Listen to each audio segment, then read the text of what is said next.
grabar.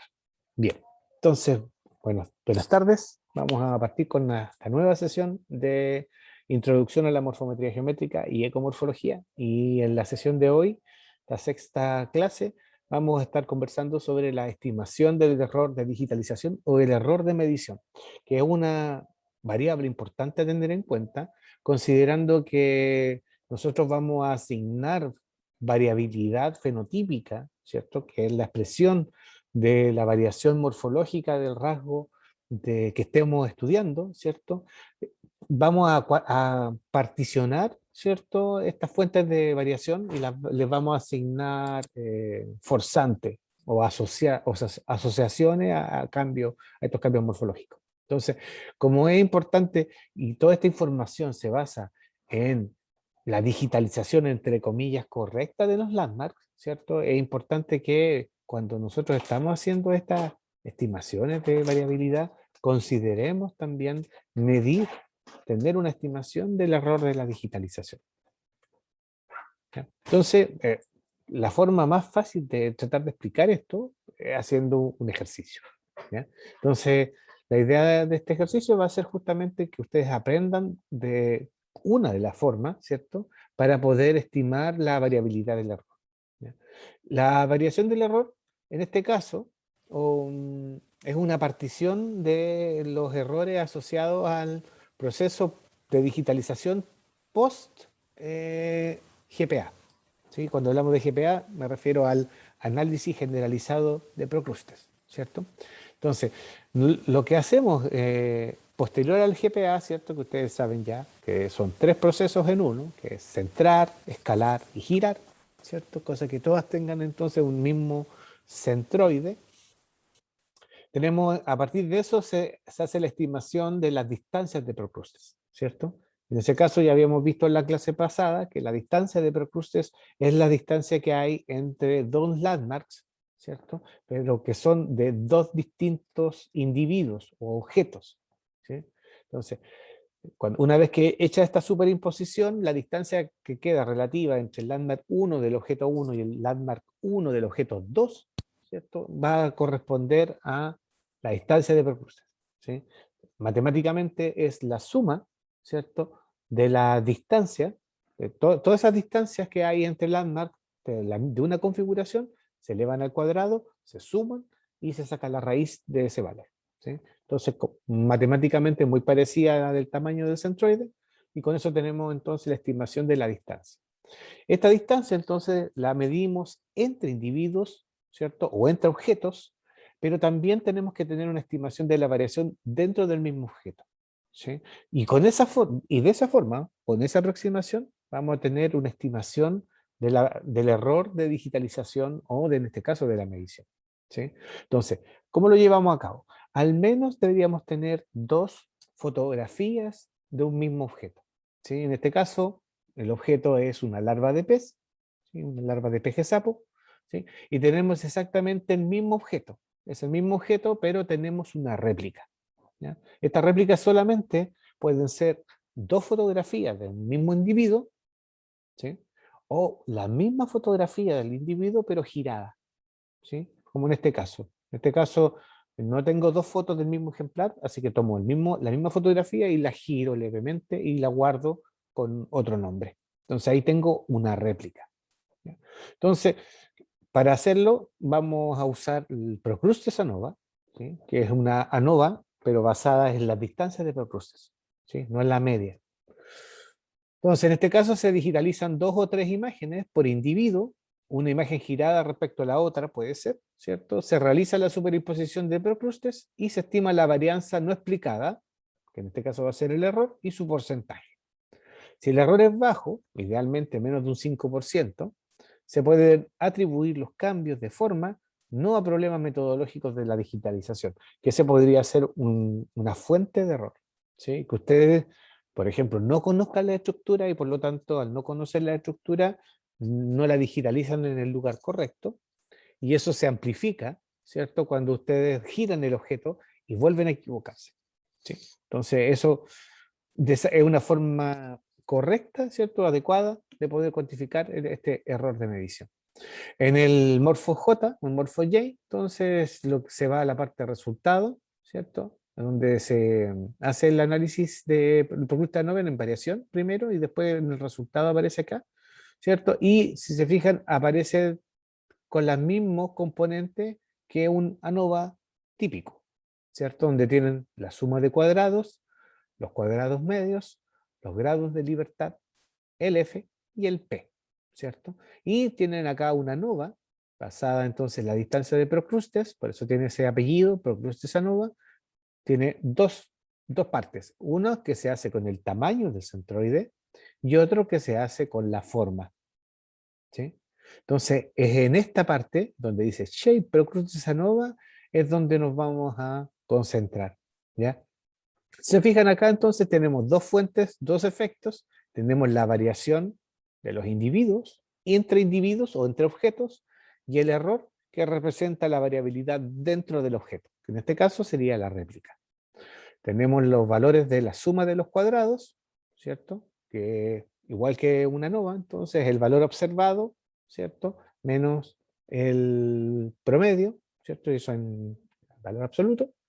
Tenemos los grados de libertad, ¿cierto? El de F. Tenemos los cuadrados medios, que son la suma de los cuadrados dividido por los grados de libertad. Ese 0,5 dividido por 384 da este valor chiquitito, ¿cierto? Tenemos el F, que es la proporción que hay entre los cuadrados medios, ¿cierto? Y acá en realidad tenemos el valor, acá de aquí sacamos los valores de porcentaje, ¿sí? Entonces, la suma de estos cuadrados medios, ¿cierto? Representan el 100% de la variabilidad, ¿sí? Y por lo tanto, este valor que está acá, respecto de este, ¿sí? Representa el porcentaje de error, en este caso de error de medición. Si se fijan acá tenemos 0,00136, acá tenemos 0,00002, ¿sí? Tenemos dos órdenes de magnitud más chiquitito, la variabilidad dentro del objeto que entre el objeto, ¿sí? 52 veces. Entonces, ¿cómo se calcula el porcentaje? ¿Cierto? Se suman los cuadrados medios de los efectos del individuo y del error 1, ¿sí? El valor del ms del error 1 se divide por la suma de los ms y se multiplica por 100. Súper sencillo. Y eso les va a dar el valor, ¿sí? Aquí un ejemplo, un trabajo de la Francisca Zavala, ¿sí? Que trabajó con las larvitas de Mixode usando esta configuración de landmarks, ¿sí? Ella estimó entonces, estos son los valores que les dio, ¿cierto? Y lo que hizo, haciendo ese cálculo, se hace la suma, 5,36 más 8,75, ¿cierto? Esto por 10 a menos 4 y a menos 6. La suma de estos valores corresponde al 100%, y después se ve la proporción de este error respecto al porcentaje total, y nos va a dar, en este caso, 1,96. Entonces, esto significa que el 1,96% de la variabilidad de la forma, ¿sí? Estimada a partir de las distancias de Procrustes, ¿sí? Corresponde al error de digitalización, sin menos de un 2%. Entonces eso significa que todo el resto de los cambios morfológicos no son por causa de su propia digitalización. ¿Ya? Entonces, hagámoslo, ¿sí? Hagamos un asado, pero hagámoslo al tiro, como dice un clásico de, de Plan Z. Bien, entonces vamos a hacer la estimación del error de medición usando larvas de PGSAP. Ya, voy a salir de aquí. Entonces me voy a ir aquí. Les voy a mostrar entonces. No subí la foto. Profesor, ¿Sí? profesor, ¿y hasta qué porcentaje es como aceptable un error De de digitalización. digitalización? Yo creo que no más de un 10%. Si es más de un Ya, 10%, significa que igual es súper importante el error. Y por lo tanto, puede dar poca confianza al resto del resultado. Sí, porque los otros resultados también pueden estar influidos. Ya un 10% es harto. ya, Ya si es un cuarto, si llega, no sé, un 25%, es que ya no es mucho. No, claramente estamos muy mal a la digitalización, o la estructura que se están digitalizando efectivamente no son suficientemente rígidas o no representan la forma del objeto, porque no es fácil de identificar. O quizás no son hitos morfológicos, no son puntos homólogos. Eso podría estar pasando. Entonces aquí tenemos las fotografías que se digitalizaron, ¿sí? Son fotos de pejezapo. Bueno, no era la idea de verlo aquí, pero hay pejesapos juveniles, ¿ya? Y están digitalizados, ven como se fijaron respecto al anterior, está girada un poquito la fotografía, ¿cierto? Y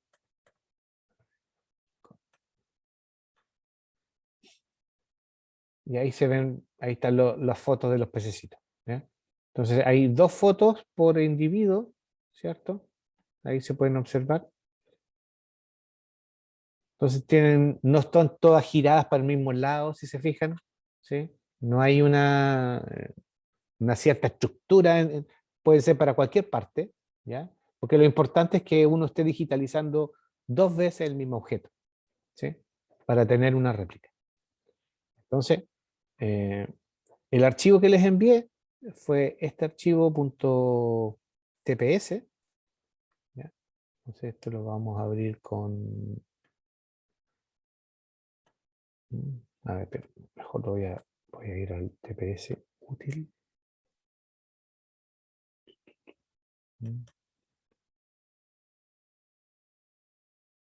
No, en el TPSDI.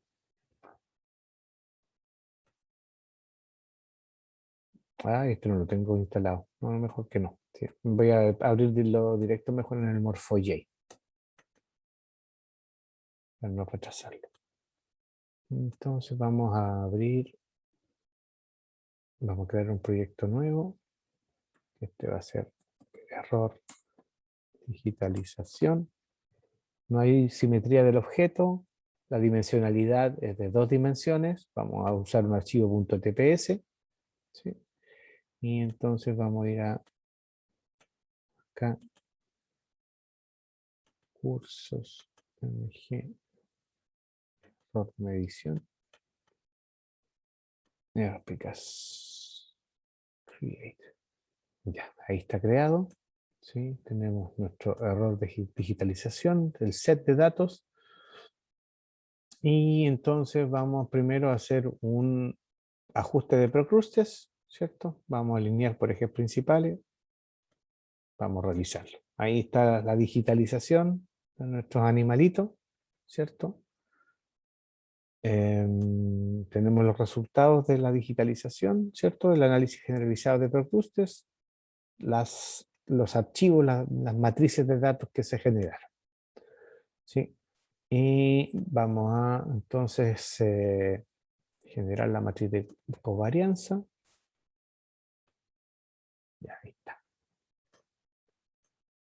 Fíjense que aquí tenemos entonces el ANOVA de procrustes. Pero antes de eso, necesitamos decirle al programa, ¿cierto?, qué es un individuo, qué es una réplica. ¿Sí? Entonces, vamos a ir acá donde dice Edit Classifiers, ¿cierto? Y no tenemos ningún clasifier. Entonces, tenemos que incorporar dos clasificadores a los datos. ¿Ya? El primer clasificador va a representar el individuo. ¿Ya? Entonces, le voy a poner acá individuo. Y el segundo clasificador va a representar la réplica. Entonces, le voy a poner réplica. ¿Sí? Sabemos entonces que tenemos dos fotografías seguidas, ¿cierto?, del mismo individuo. ¿Sí? Y tenemos entonces, en este caso, están digitalizados 49. Ah, sí, porque es 49 porque son parte del 0. ¿Sí? Del 0 al 49 tenemos 50 fotografías de 25 individuos. ¿Sí? Entonces, voy a aprovechar acá el Excel que tengo aquí. Ustedes van a ser que no lo han visto. Y, a ver, vamos a dejarlo aquí en blanco mejor. Entonces acá vamos a poner los individuos, ¿cierto? Entonces aquí son los individuos y sus réplicas. Entonces tenemos esta continuidad de datos, ¿cierto? Porque se repite el valor. Entonces tenemos entonces Ay, no, no me lo está haciendo como yo quisiera. 3, 3, 4, 4, 5, 5, 6, 6. ¿Entenderá la progresión? No. Va a ser un poquito más lento, entonces.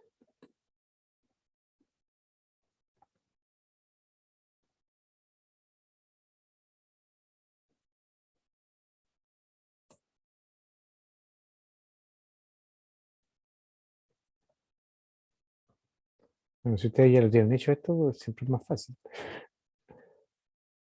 7, 18, 19, 19, 20, 20, 21, 21, 22, 22, 24, 24 y 25, 25. Ahí tendríamos los 25 ejemplares con su réplica y vamos a tener de réplica, vamos a tener un 1 y un 2. ¿Sí? 1, 2. Vamos a decir que esto, sí. No.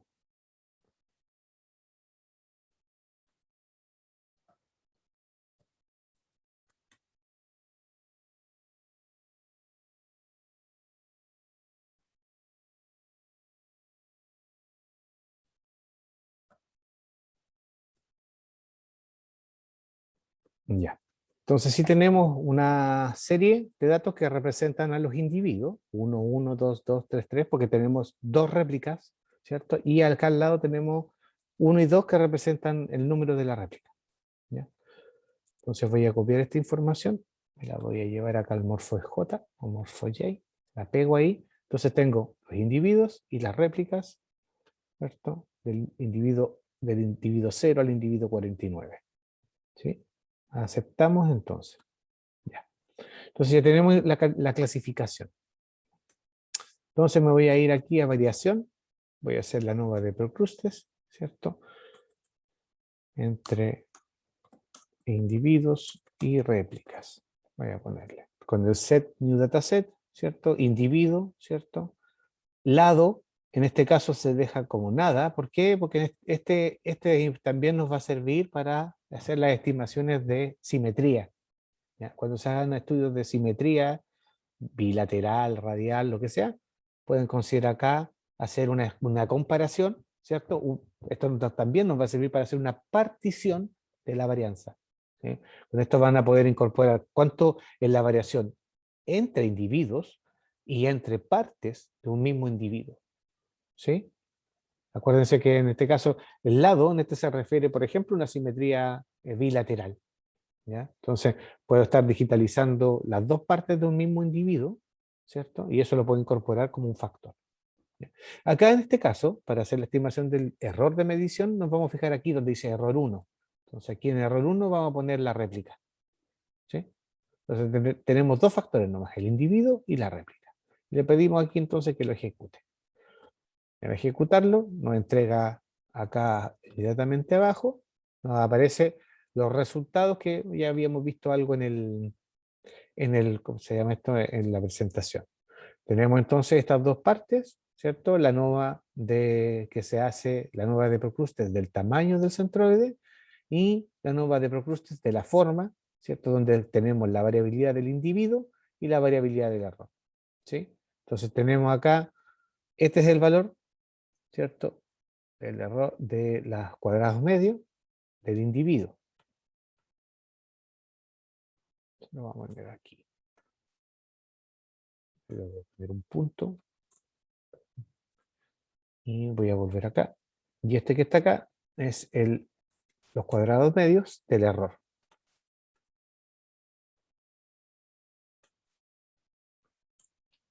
Entonces el valor. Vamos a hacer la suma. Ese es el valor total de los dos. Y el porcentaje de esto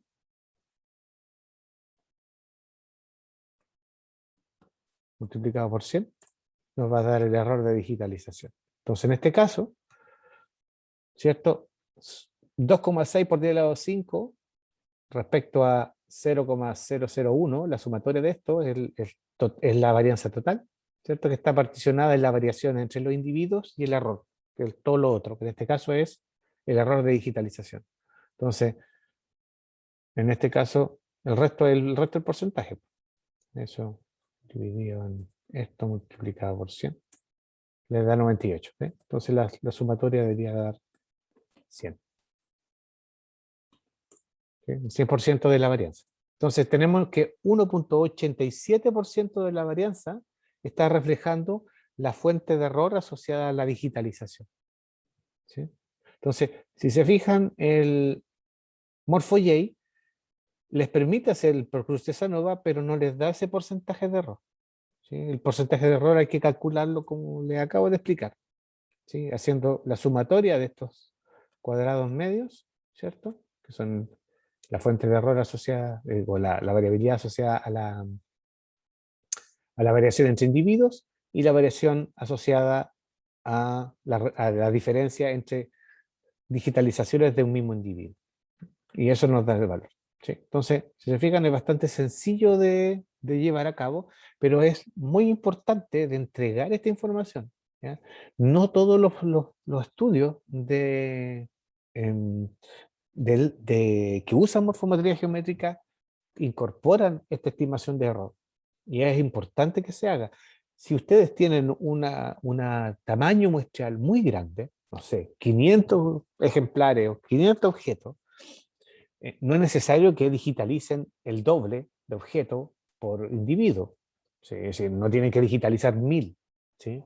Sino que pueden tomar una submuestra aleatoria, ¿cierto? De esos 500 ejemplares, tomar 25 ejemplares al azar y digitalizar esos 25 ejemplares 2 veces o 3 veces y hacer este Procrustes ANOVA. ¿sí? Pero sí es importante que no hagan una pillería, ¿cierto? Dicho en términos chilenos, ¿cierto? Que es, que es de cierta forma manipular el error de digitalización. ¿Cómo hacer esto? Si ustedes digitalizan las mismas fotos varias veces, ¿sí? Por ejemplo, toman estas 25 muestras al azar, ¿ya? Y digitalizan y calculan el Procrustes ANOVA y les da 20% de error. Dicen, chuta, ¿cómo tanto? Me equivoqué. Voy a hacer el ejercicio de nuevo. Digitaliza y le sale 15%. Ay, no, lo voy a mejorar. Digitaliza las mismas fotos y le da 4%. Y ahí se queda. Dije, entonces obtuvo 4% de error de medición. No, no, porque si ustedes digitalizaron antes todo y después hacen el Procrustes ANOVA, hay un sesgo asociado a el aprendizaje, ¿cierto? De tanto digitalizar las mismas fotos. Entonces tienen que hacer, si hay mucho error, tienen que volver a digitalizarlo todo. ¿sí? ¿Ya? Por eso quizás es importante cuando ustedes tienen una muestra muy grande, quizás tomar una submuestra y ver cómo está su error.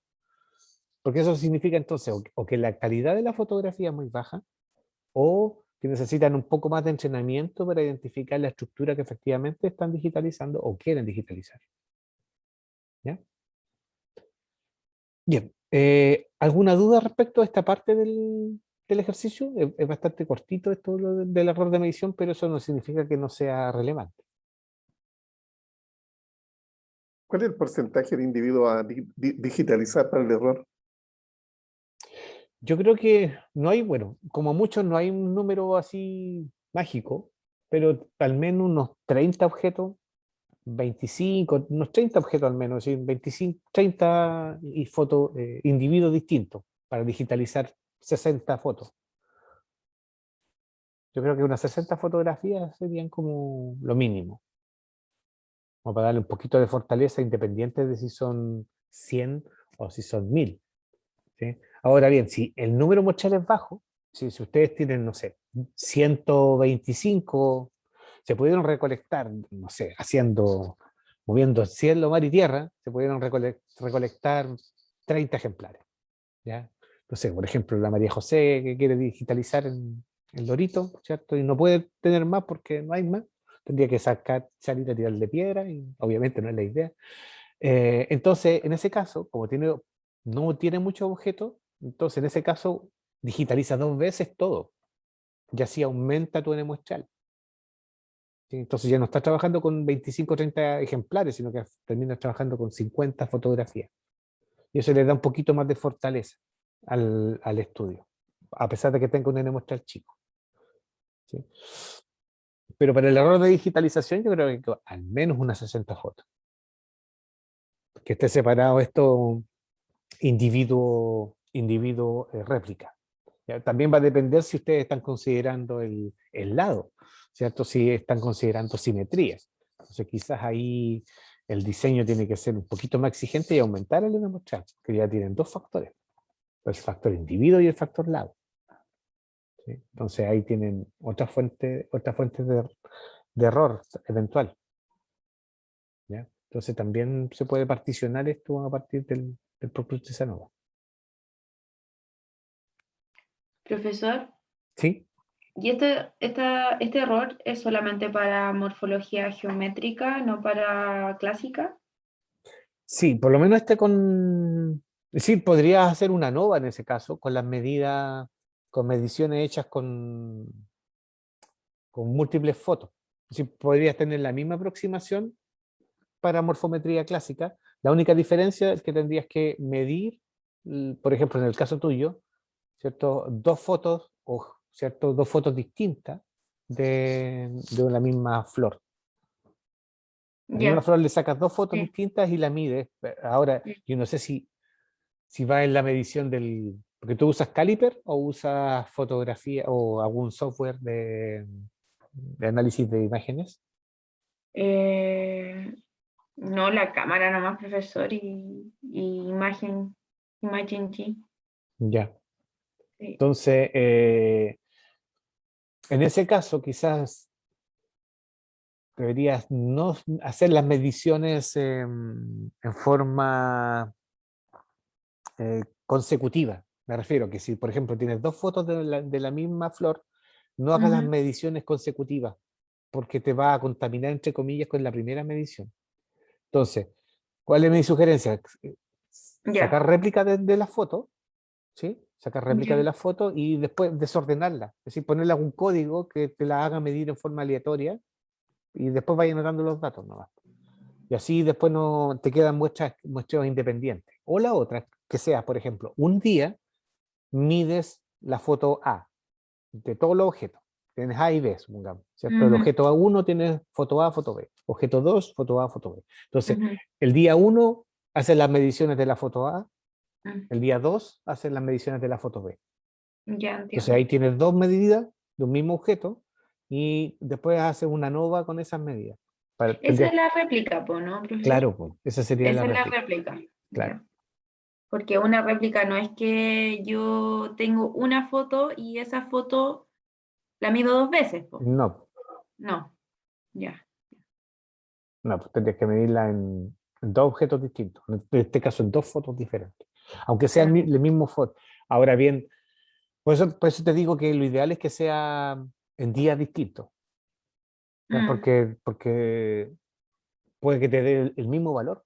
Porque si la mides, de repente dice, ya, me dio 12,8. Y después miro al tiro la misma foto, pero girada, y hago la misma medición. 12, se te va a quedar la mano en el 12,8. Po. Inconscientemente quizás va a querer repetir el mismo valor anterior, si es la misma medición de la misma foto. ¿Sí? Entonces, ya.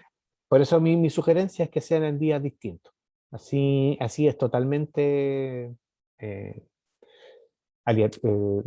no está sesgado, o reducimos el sesgo al menos. Ya, sí le entiendo. Sí, sí, le entiendo.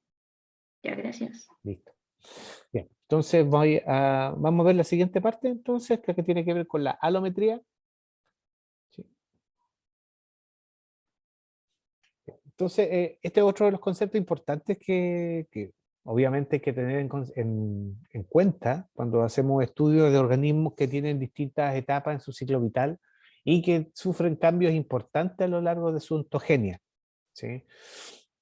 Tenemos aquí la fotografía, ¿cierto?, de los cambios morfológicos que sufren los humanos, ¿cierto? Y acá tenemos algunos cambios morfológicos que ocurren en la etapa temprana de peces, ¿sí? Hay muchos de los cambios que están ocurriendo en consonancia o en paralelo con los cambios de tamaño. Y estos dos elementos, la forma y el tamaño, se unen para tratar de entender lo que es la alometría. ¿Ya? Entonces, vamos a entender alometría como una caracterización lineal o linearizada de la dependencia de la forma sobre el tamaño. Esta es como la aproximación más global, ¿cierto? De que entender que es una alometría. Como dice acá, cuando la forma y el tamaño están unidos por una ley alométrica, un cambio en el tamaño se corresponde linealmente con un cambio en la forma. ¿Sí? Y acuérdense que en la aproximación clásica tenemos la relación log-log, ¿cierto? El logaritmo de un rasgo relacionado con el logaritmo de otro rasgo generalmente tienden a tener un crecimiento, una función lineal. ¿Ya? Y en estos cambios morfológicos que están asociados a los cambios de tamaño, podemos diferenciar al menos tres.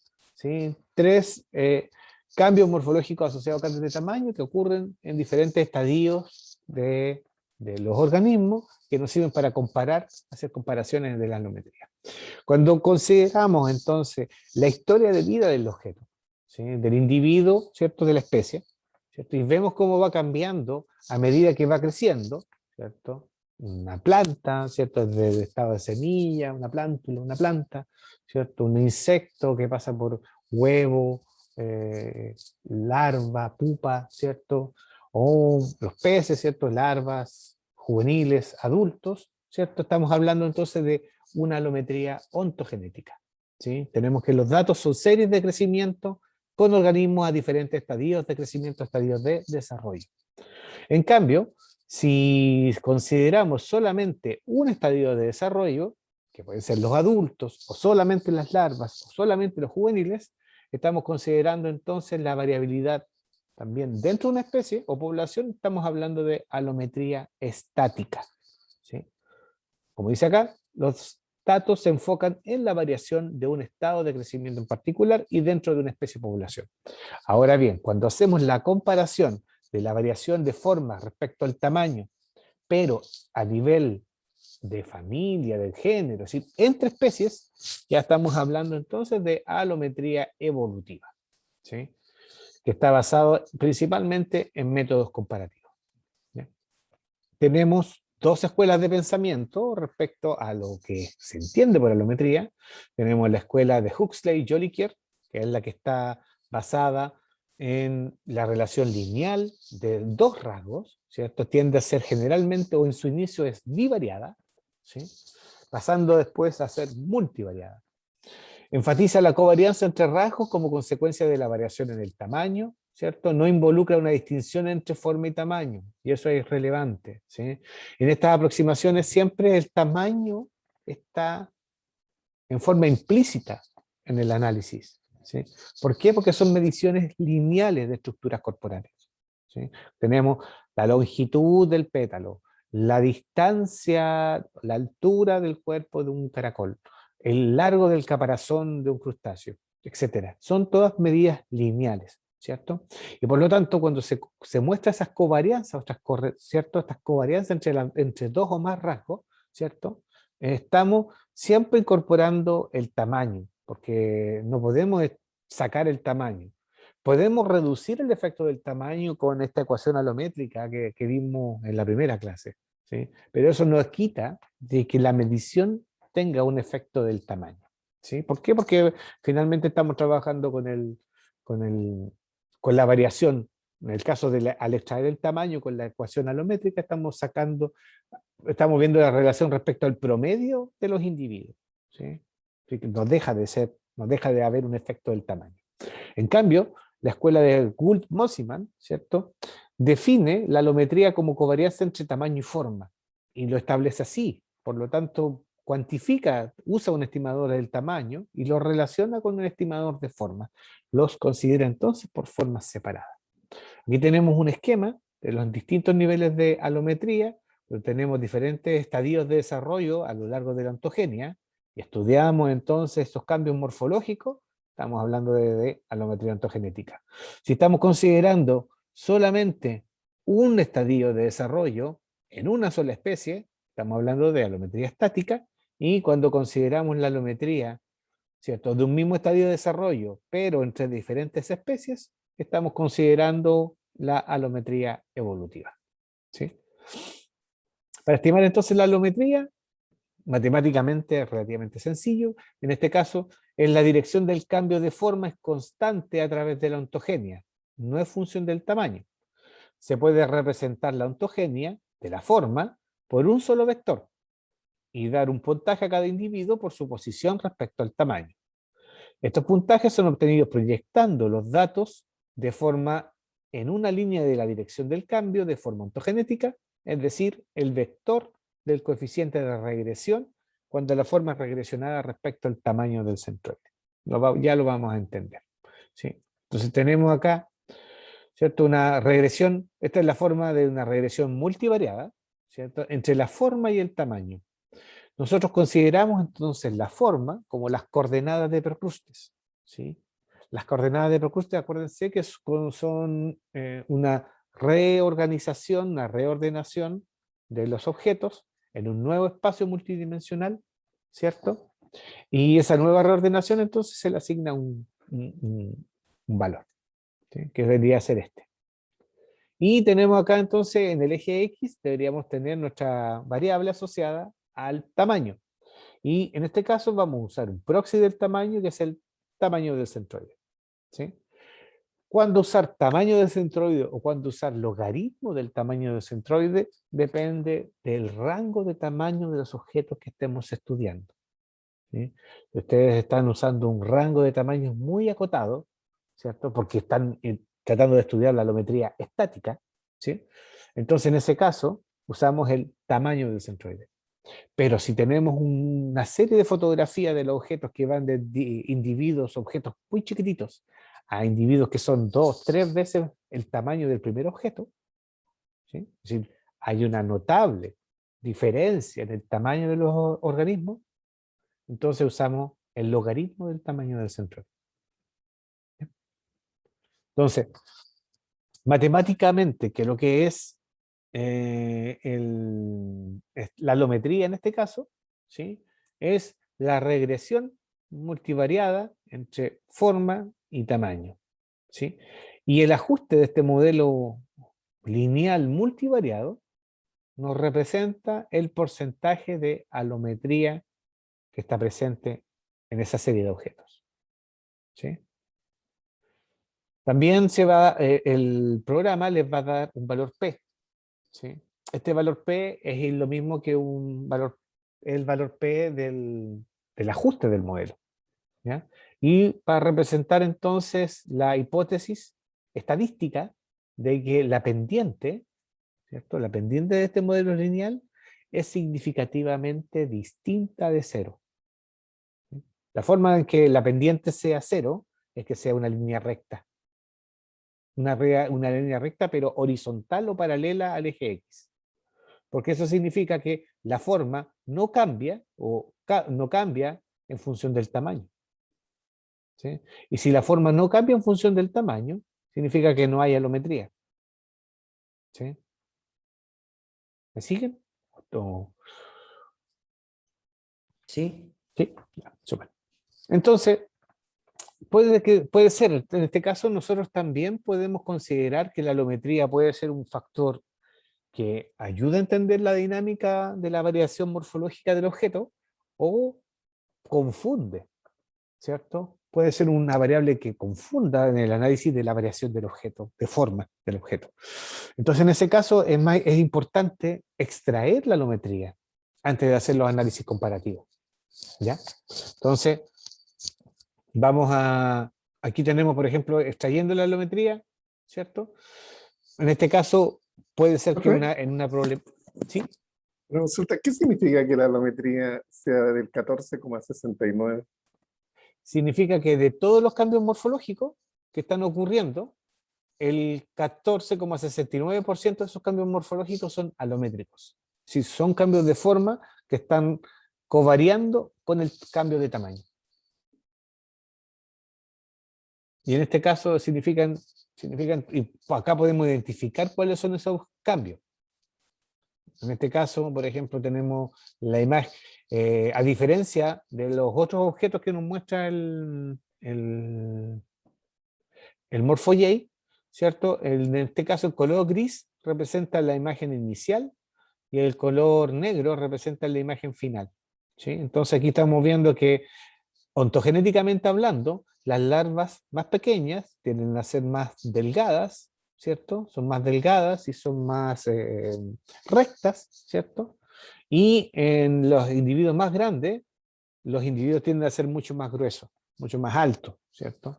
Y que se nota acá y hay un cierto bending, ¿cierto? Hay un cierto movimiento o alargamiento de estos dos extremos. Y eso genera entonces que la punta del hocico también cambia, ¿sí? Se hace más larga. Entonces, podemos detectar acá, eh, podemos detectar cuáles son las estructuras que están generando más cambio alométrico, ¿sí? Y podemos cuantificar también cuánto del cambio morfológico que estamos viendo es alométrico, ¿sí?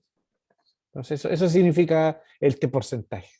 Significa entonces que del 100% de cambios morfológicos observados, el 15% es alométrico. Entonces podemos ver que en algunos casos, o en muchas ocasiones, es importante no solo estimar el crecimiento alométrico, sino que también extraer este factor de variabilidad para algunos estudios particulares. Aquí Profesor, pongo, ¿sí? profesor, por ejemplo, la alometría evolutiva, ¿Sí? dijo recién, ya. Eso es comparación entre especies Sí. o la misma especie a través del, del No, tiempo, ¿no? no, sería entre distintas especies.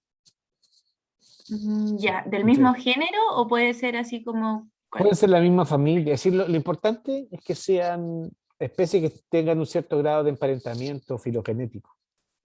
Ah, ok, ya sí. ¿Sí? Es Sí, decir, entiendo. porque no tendría mucha razón comparar la Mm, morfología de un ave con un hongo, con un, no sé, pues, con un alga. ¿Sí? Sí, sí, podemos hacer el ejercicio, ya entiendo. pero no hay punto homólogo a comparar, ¿cierto? Mm, ya sí, lo entiendo. Entonces, por ejemplo, yo podría, o alguien podría comparar diferentes especies de un mismo género, Claro, claro. sí. Ah, ya, ya. Porque ahí lo que estarías comparando sería la alometría evolutiva de ese género. ¿Sí? Ah, entiendo. Ya. ¿Ya? Porque acuérdate que aquí estamos comparando cambios de forma asociados a cambios de tamaño. ¿Sí? Esta regresión que vemos acá, ¿cierto? Esa regresión multivariada que vemos acá es lo que vamos a comparar finalmente entre especies. Sí, ¿Ya? sí, sí, sí, sí. Profe, y también había escuchado, o sea, no había escuchado, he leído que, por ejemplo, en alometría de Huxley, Ujú, la mayoría de los seres vivos crecen como con una razón alométrica de 3/4 y claro, no, no como geométrica como 2/3. claro. Sí, En es las verdad. plantas, en Sí, las plantas yo he leído. No sé si en los peces o en los animales pasará. sí, yo he leído lo mismo también, que en las plantas el crecimiento tiene diferente proporción. Ah, ya. Y ese factor se da por todas estas mediciones, po, ¿o no? Ese factor El que se de produce. la pendiente esa, Sí, sí, sí. no creo que sea metodológica.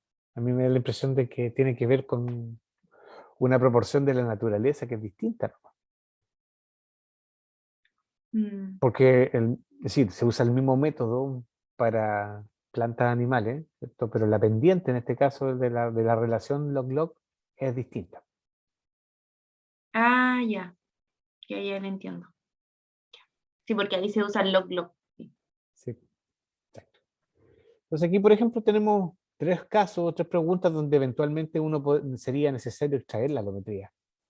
Por ejemplo, si alguien pregunta, ¿hay cambios en la forma corporal de los juveniles del género Mixodes? Tengo que comparar tres especies distintas, ¿cierto? Por lo tanto, en ese caso, cuantifico la alometría por especie y hago la comparación. Pero en este caso puedo tener ejemplares que sean más grandes, otros que sean más chicos, ¿cierto? Hemos visto en otros casos de los tamaños de las aves, por ejemplo. En las aves, hay aves que son muy chiquititas, hay pajaritos muy pequeñitos y de repente hay otros aves que tienen tremendos cráneos, ¿cierto? Por lo tanto, hay un efecto del tamaño importante, quizás ahí para hacer la comparación hay que sacar el efecto del tamaño, ¿cierto? Esta otra pregunta, ¿afecta la presencia de ectoparásitos a la forma de las larvas de peces? Si quiero ver el factor de los parásitos en la morfología de un animal, ¿sí? Podría ser importante el efecto del tamaño porque un animal más grande podría tener más parásitos ¿cierto? Alojar más parásitos que un animal más pequeño. Entonces también hay un efecto del tamaño que podría ser un efecto confusor. O en este tercer caso, se cambia la forma de los peces recién asentados de acuerdo al ciclo lunar. ¿Sí? Puede ser de que voy a recolectar los ejemplares, ¿cierto? Y justamente por el efecto de la misma luminosidad se asientan ejemplares más grandes, más pequeños, ¿cierto? Por lo tanto, también podría haber un efecto del tamaño ahí importante. ¿Ya? Entonces, para resolver estas preguntas debemos sustraer los cambios en forma debidos a la alometría, calculando los residuos de la regresión entre las coordenadas de Procrustes y el tamaño del centroide. ¿Sí? Entonces, en este caso, la corrección del tamaño, ¿cuál es el objetivo? Eliminar el efecto de la variación del tamaño en la variación de la forma. ¿Sí? Tenemos la regresión lineal multivariada entre forma y tamaño de centroide, se hace el cálculo del modelo y se estima el residuo, ¿cierto? Que sería el observado versus el esperado. ¿Sí? Entonces se usa el residuo de la regresión de la forma sobre el tamaño del centroide, ¿cierto? Aquí lo tenemos hecho el cálculo y por lo tanto se trabaja después con el residuo para hacer el cálculo de las comparaciones múltiples. ¿Sí? Se trabaja con el residuo y no con el tamaño. Digo, no con la forma previa. Y también se puede hacer para grupos múltiples. ¿Sí? Se usa esta Pooled Within Group Regression, ¿cierto? Que el supuesto es que los grupos comparten el mismo vector de regresión o la misma pendiente, y en el cálculo se eliminan entonces las diferencias en los promedios de los grupos de tamaño y de forma antes de hacer la regresión. ¿Ya? Entonces, en vez de mostrarle aquí este ejemplo, vamos a hacerlo con otro que les compartí también en el Classroom. Vamos a cerrar este archivito. Y, ¿no?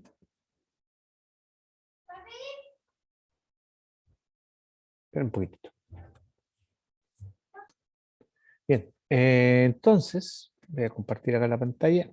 Vamos a ver un ejercicio entonces, que es un archivo que también les compartí por el Classroom, el archivo que se llama tesis por zona, de la especie Austrorhynchus depressiceps. Porque para poner un poco en contexto, es un trabajo de una tesis de pregrado actual, de Fernando Rego. Ella digitalizó landmarks que corresponden a organismos que son de diferentes localidades, son de 11 localidades distintas, pero están agregadas por 5 zonas, que van de la zona norte de la Patagonia hasta el extremo sur de la Patagonia chilena, hasta el cabo, hasta la isla Hornos. ¿Sí? Y ella digitalizó entonces, aquí tenemos los resultados de las digitalizaciones y su wireframe. Vamos a ver los resultados del PSA. No, antes de eso, bueno, aquí tenemos la matriz de covarianza, ¿cierto? Ya, a partir de aquí, de la matriz de covarianza, vamos a hacer primero, voy a mostrar la variabilidad, ¿cierto? Vamos a hacer un análisis de variables canónicas sin el efecto, sin considerar o sin extraer el efecto de la alometría. ¿Ya? Entonces así vamos a poder hacer después las comparaciones. Entonces CBA entre especies, entre localidades, ¿Ya? Entonces set de datos Austrorhynchus, ¿cierto? Especies, coordenadas de Procrustes, y la variabilidad vamos a hacerla por zona. ¿Sí? Aquí tenemos. Entonces, vamos a verle un test de permutación para las comparaciones pareadas. Ponemos ejecutar. Entonces acá tenemos, voy a poner el wireframe. ¿Sí? Entonces aquí podemos ver, ¿cierto? Las variables canónicas, ¿cierto? Así cambia un poco la forma. Esta es la cabeza del animalito. Esto representa el ojo, la punta de la cabeza, el hocico. Esto que está acá, 2, 3, 4, corresponde al hocico, al opérculo, y acá termina la cabeza. ¿Ya? Aquí tenemos los CB, ¿cierto? Aquí están las variables canónicas. ¿Ya? Tenemos aquí los colores, ¿sí? NDP en color lila, que está acá a la izquierda, son los individuos que están más al norte, y BC, que son los rojos, ¿sí? Fíjense que están acá al medio, son los que tienen, los que están más en el extremo azul, azul, ¿sí? NTP morado al norte, BC en rojo, azul, ¿ya? Veamos un poco qué resultados nos dieron en el CV. Están 5 grupos que les comentaba de diferentes localidades, está digitalizada la cabeza, está explicado por 4 variables canónicas. El primero explica el 45%, el segundo el 28%, si tenemos 74% de variación. Están las distancias de Mahalanobis y sus valores P. Están las distancias de Procrustes y sus valores P. Acuérdense que en este caso tenemos una comparación múltiple y tenemos un error ahí, ¿cierto? Que es cuando hacemos las comparaciones en forma independiente, así que se debe hacer la corrección de Bonferroni para hacer la mejora y determinar cuáles son los grupos significativos, ¿ya? Pero sigamos con los resultados. Ya, hicimos entonces este análisis que está acá abajo, se ve entre localidades. Vamos a hacer ahora con la misma matriz, ¿cierto? Vamos a calcular entonces, vamos a hacer una regresión, ¿cierto? Como sale aquí, una regresión múltiple, ¿sí? Entre forma y tamaño, ¿sí? Es decir, vamos a calcular la alometría, ¿ya? En este caso, son animales que van desde los 4 hasta los 20 centímetros, ¿sí? Entonces son animales juveniles y adultos. Entonces en este caso corresponde a la alometría ontogenética, ¿ya? Vamos a ponerla ahí. Entonces necesitamos comparar, hacer una regresión multivariada de la forma versus el tamaño. El tamaño en el eje X, la forma en el eje Y. Entonces, si se fijan acá, tenemos aquí, en esta parte de acá, la variable dependiente, el eje Y, y acá tenemos la variable independiente, el eje X. Entonces acá vamos a elegir Austrorhynchus de Breciceps, que acuérdense que siempre la primera base de datos, después de hacer el análisis generalizado de Procrustes, nos va a dar 3 bases de datos. El tamaño del centroide, las coordenadas de Procrustes y las covariables que están incorporadas, ¿sí? Entonces tenemos acá, vamos a considerar entonces las coordenadas de Procrustes como variables dependientes. Como variable independiente, también marcamos acá, pero tamaño del centroide, y vamos a elegir el logaritmo del tamaño del centroide porque tenemos un rango de tamaños de individuos grandes, ¿sí? Les vamos a pedir entonces que haga un test de permutación y que haga la regresión asociada al subgrupo, en este caso, zonas, ¿sí? Que haga pasar entonces todos los grupos por un centro común. Ejecutar, ¿ya? Entonces, ¿qué es lo que hace acá? Nos va a mostrar primero vamos a ponerle entonces, vamos a cargar el tipo de gráfico, el wireframe, ¿cierto? Ya. Entonces, vemos aquí, fíjense que tenemos en color celeste la imagen inicial, en color negro la imagen final, ¿sí? Vamos a ir a ver el scores, y ahí está la distribución de todos los landmarks, ¿cierto? Aquí está entonces la regresión, ¿cierto? Perdón, estos son todos los individuos, no todos los landmarks. Tenemos la puntuación de la regresión, ¿cierto? Que en este caso es la regresión multivariada y el logaritmo del tamaño del centroide. Y después tenemos este scores, ¿cierto? Que está agrupado por zona, ¿ya? Aquí podemos cambiar los colores, ponerle aquí que use los mismos colores, y le ponemos OK. Y ahí está la distribución de todos los ejemplares, ¿sí? Entonces, acá tenemos justamente la regresión, nos está explicando el porcentaje de varianza o variabilidad morfológica asociada a la alometría, ¿sí? Podemos identificar qué estructuras cambiaron, ¿cierto? Y aquí, ¿qué es lo más notable que cambia?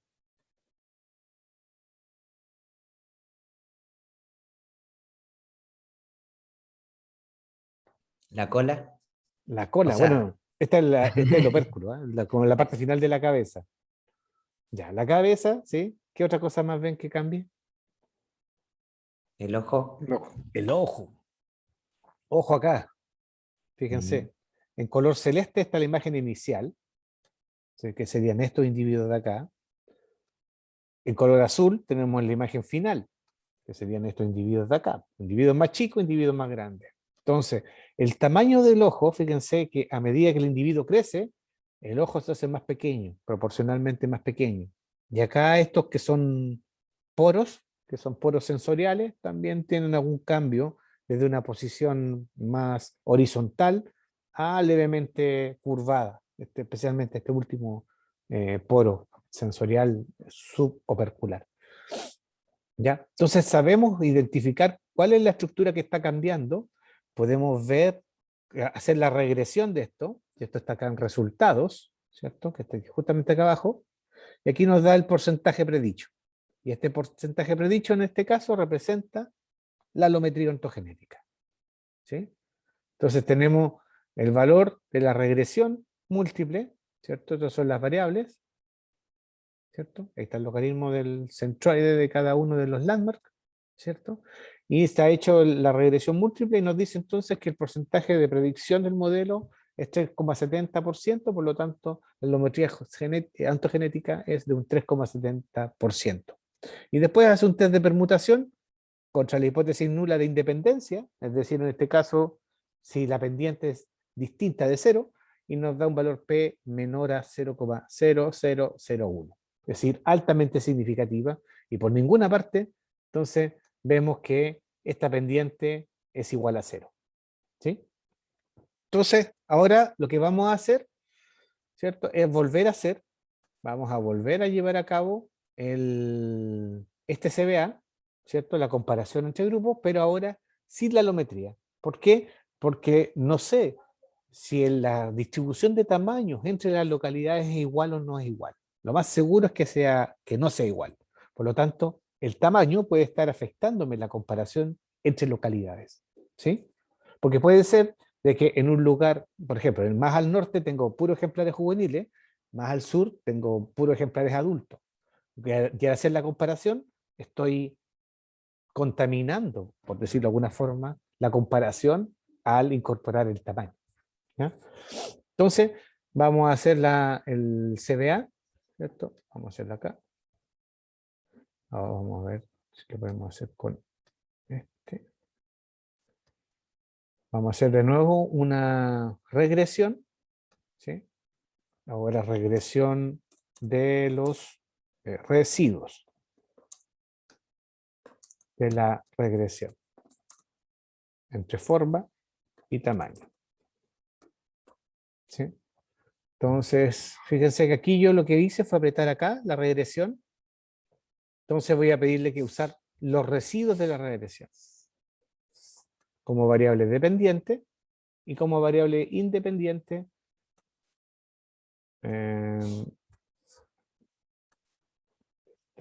datos, aquí están, el logaritmo del tamaño del centro. Ah, no, perdón. Ah, no, pues no. Pues puramente cancelar. Disculpe. Tenemos que hacer una comparación, ¿cierto? CBA entre grupos, entre localidades sin alometría. ¿Ya? Entonces vamos a usar los residuos, ¿cierto? Porque por eso tengo marcado acá abajo. Entonces tengo el set de datos con los residuos y la clasificación para la comparación va a ser entre zonas. También un test de permutación y le ponemos ejecutar. Entonces ahora voy a cambiar el tipo de gráfico, ¿cierto? Y acá tenemos entonces, oh, no hizo el mismo mono. Se ve entre localidades sin alometría. Me salió igual. No, me quedó tan igual. Ya, pero aquí están exagerados, a ver. Fíjense aquí, voy a poner en 2 y aquí en -4. En 2. Ahí ya está. Ahí tenemos el extremo derecho, ¿cierto? Sería aquí MS. Y acá en el extremo izquierdo, que dijimos que era, perdón. Ahí voy a poner aquí en 2, esto sin alometría, y esto también en 2. ¿Hay algunas diferencias sutiles? ¿Cierto? Si se fijan, el tamaño del ojo varía, ¿sí? ¿Por qué? Porque el tamaño del ojo dijimos que era uno de los factores importantes que cambiaban con la alometría, ¿cierto? Entonces, tenemos algunos cambios sutiles, pero pueden ser relevantes. Fíjense, entre la comparación sin alometría y la comparación con alometría, ¿ya? Le damos pesos o potencialidades distintas. Veamos el otro extremo. En este caso, perdón, aquí tenemos, voy a dejarlo en -4, ¿cierto? Y acá, y también más o menos. Vamos a ponerlo acá en -4.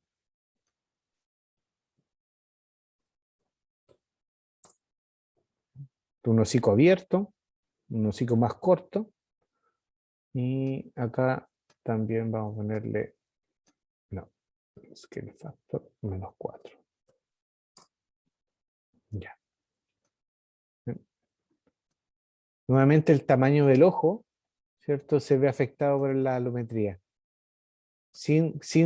Considerando la alometría, es mucho más grande la variación del tamaño del ojo, y con sacándole la alometría tenemos menos variación del tamaño del ojo y mayor concentración de variaciones relacionadas con la punta del hocico, ¿ya? Entonces esto muestra, quizá en este ejemplo no se nota tanto, pero es importante siempre sacar el efecto de la alometría. En este caso, la alometría vimos que era un porcentaje chico.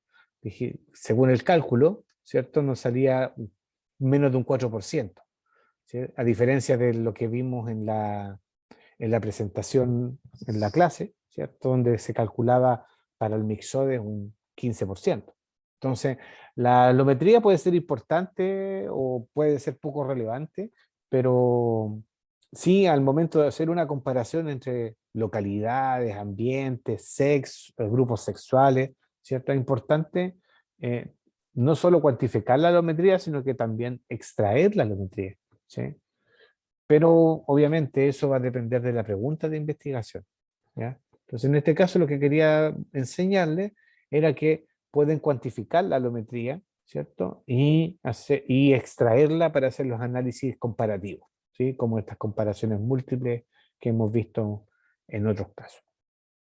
¿Alguien tiene alguna duda respecto a lo que vimos ahora?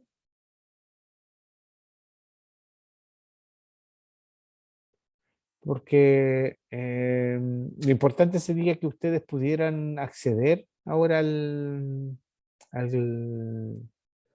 a la base de datos que subí, que compartí en el Drive, y puedan hacer este mismo ejercicio, ¿ya? Porque como les comentaba, esto principalmente práctica, pues ejercicio, ¿sí? Van a entenderlo más si ustedes lo pueden hacer, darse cuenta que no es difícil hacerlo, pero importante que vayan siguiendo los pasos nomás, ¿sí? Que vayan haciendo el ejercicio de ver, ya en esta parte aquí está el archivo, aquí cargo, aquí selecciono, aquí aprieto, ya tengo el resultado, ¿ya? Obviamente para ustedes lo más relevante biológicamente es el resultado, ¿sí? Más que el método, pero como todavía no han digitalizado o no han completado la digitalización, quizás no lo van a poder hacer con sus propios datos. Por eso les pido que lo practiquen ahora, idealmente. ¿Ya? Parar la grabación.